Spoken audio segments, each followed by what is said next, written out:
Salam dəyərli izləyicilər, küləkli hava şəraiti ilə bağlı bir vacib xəbərdarlığı diqqətinizə çatdırıram və videonu paylaşa bilərsiniz. Milli Hidrometeorologiya Xidmətinin məlumatına görə aprelin 2-sində və 3-də bəzi bölgələrdə gözlənilən küləkli hava şəraiti ilə bağlı sarı və narıncı xəbərdarlığı elan edilib.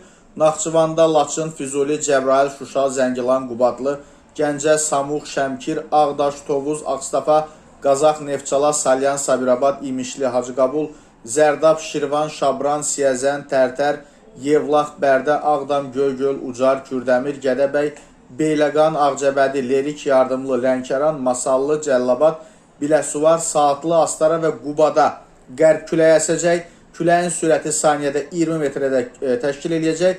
Kəlbəcər, Daşkəsən, Naftalan, Goranboy, Göyçay, Ağsu, Şamaxı, Qobustan, İsmayıllı, Oğuz, Qəbələ, Şəki, Balakən, Zakatala, Qax, Mingəçevir, Xaçmaz, Xızı və Qusarda qərb küləyi əsəcək. Küləyin sürəti 28 metrədək təşkil edəcək.